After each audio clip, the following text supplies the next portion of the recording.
Hello YouTube, it is your boy B3 back another kicking action figure review. Today we got a big one for you. It is the Kong Skull Island 18-inch posable Kong mega figure from Lanyard Toys. Yeah, I've seen this for $30, $25, around that price range when it first came out, and I was like, I don't need this giant Kong, it'll just take up room and blah blah blah. I have plenty of giant Godzillas, I have a giant Batra, I just don't need it. Got lots of giant Godzilla monsters, but then I saw it on clearance for 15 bucks and I was like, fuck it. I should have already reviewed the other three like creature packs. So now I'm finally getting to the Kong. I know it's been a while since the movie came out and since I reviewed the packs, but here it am. So yeah, here he is, Kong, out of package. He's so big he doesn't fit in my review station, which my cat partially destroyed anyways.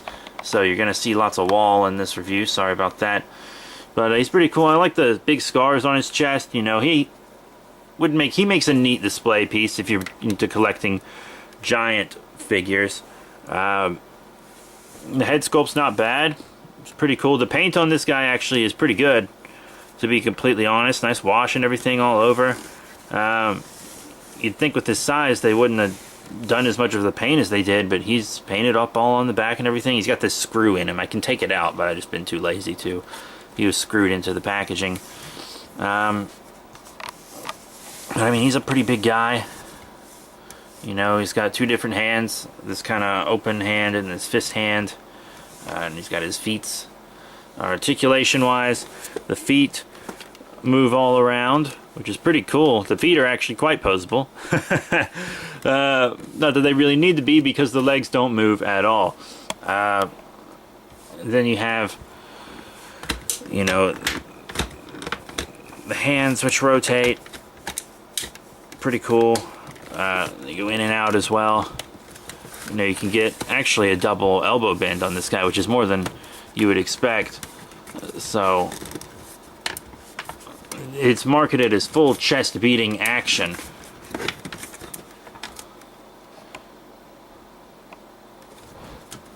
So boom, you know, that's that's how he's marketed. Full chest beating action.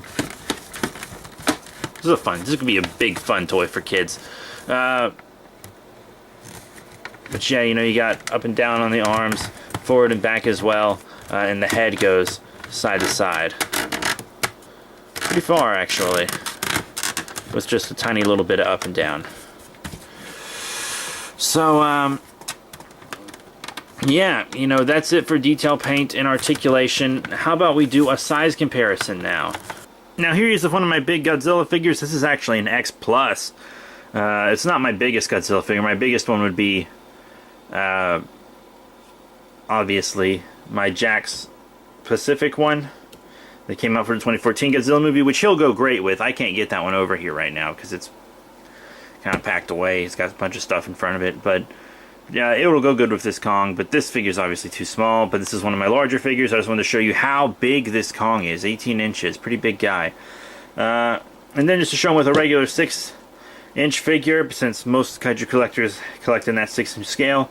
How about another GMK Godzilla, the NECA Atomic Blast, just to show you how he dwarfs the standard kind of scale of figure. Kong also comes with this bonus Army Man. He's just a cheap figure, can't really pose him. He doesn't even have a waist swivel. He just has forward and back on each arm, and he holds this bazooka. I'll probably never take that plastic tie off, and I'm just gonna throw this guy in storage, to be completely honest. But you know, that's how he scales with Kong. It's just right down by the feet. Easy for Kong to crush. But, yeah, hopefully we'll get better Kong toys when Godzilla vs. Kong comes around. Because Kong toys suck. They always suck. I mean, to be honest, 2004 Kong toys were actually quite fun. But adult collector-wise, we don't really have a lot of Kong stuff. And what does exist is hyper expensive. So, I mean, have you checked the prices on the Monster Art Kong recently? Shit, that thing's hundreds of dollars. It's not even one of the good Monster Arts. But, Lanyard, can't believe they're the ones that made this. They're famous for knockoff Army Men stuff, like this. But, yeah, you know, it's just a little something it comes with. So all in all, what are my final thoughts on the Kong Skull Island 18-inch posable Kong Mega Figure from Lanyard Toys? $15, totally worth it. If you can get this guy on clearance at Walmart, I say just do it if you have the room. It's a big figure, it's a cool figure, better articulation than you would expect on a figure this size. You know, the arms are fully posable. I mean, they pose pretty well.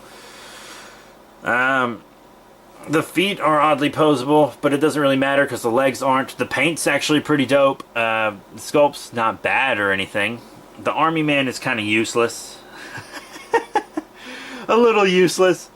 But, I mean, the Kong itself is fun. If you got the Jakks Pacific Godzilla when it came out, this guy will go great with it. But that is it. Thank you all very much for your support. So remember to rate, comment, and subscribe. Check out all the cool links in the description below. Facebook, Twitter, etc. And I'll be seeing you all later.